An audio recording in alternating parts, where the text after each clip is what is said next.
In the politically crucial U.S. state where workers make cars they could scarcely afford, Donald Trump and Joe Biden face a tough battle for blue-collar votes. It would be half my wage to buy a new car, auto worker Curtis Cranford said after shaking the president's hand on a picket line outside a General Motors plant in Belleville, Michigan on Tuesday.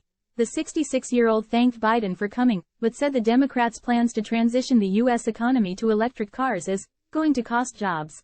And while Biden is wooing the unions, Cranford says he'll probably vote Republican in next year's presidential election anyway, as he just can't get behind, immigration and abortion.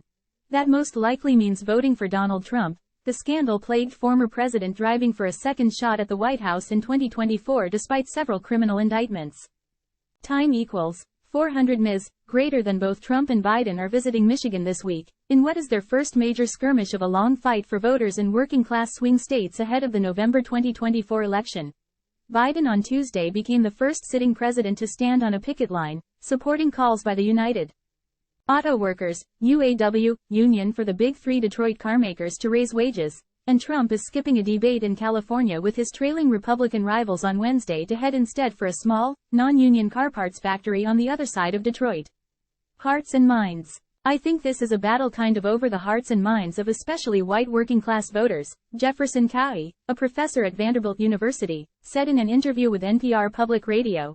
Whether they can be won over, on, race and nationalism and sort of the usual Trumpian rhetoric, or whether we'll see a shift back toward the economic interest, the sort of Rooseveltian, New Deal vision that Biden has, I think, is really the centerpiece of this drama, he added.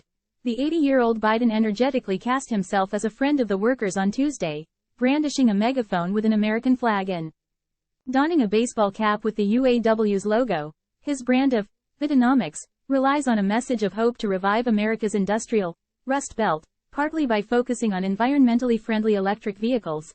It's surreal, said Carolyn Nippa, 51, who worked for auto giant GM for 26 years. And never dreamed she would meet the president. More from this section. Meta's plans for AI revealed. This is a hungry defense. Trent McDuffie on Chiefs defense performance on Sunday. Greenland.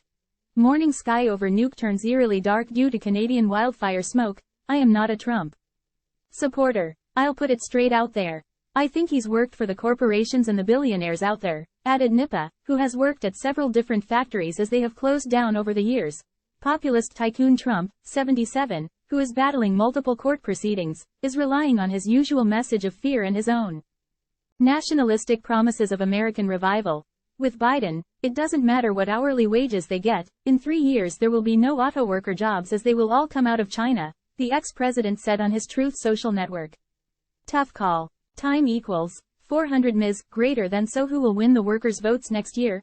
That's a tough call, sighs Christy Zometsky, 44, who works at the GM plant like her father and uncle before her. Politics really isn't part of the strike. Time equals 400 Ms. Greater than her worries are the same as almost everyone on the picket line. The cost of living crisis and salaries that don't match, despite the sacrifices auto workers agreed to in 2009 when the car makers were in crisis. It was at that time, during the global financial crisis, that Sarah Polk wondered, who is really advocating for us? The 53-year-old single mother of 3 isn't a car worker, but is affiliated with the UAW as an employee of Blue Cross Blue Shield health insurer in Detroit and so is on strike too. I think it's just a photo op, both of them, she said of the dueling visits by Biden and Trump. Adding that her real concern was the fact that she is always a month behind on my bills, and has no car. Polk said she used to be a Democrat but was now an independent, as she liked presidential candidates such as the conspiracy backing Robert F. Kennedy Jr. and author Marianne Williamson, but said they faced no chance against Biden for the Democratic nomination. And who'll win in 2024? I don't know, she said with a shrug. DK, Ka.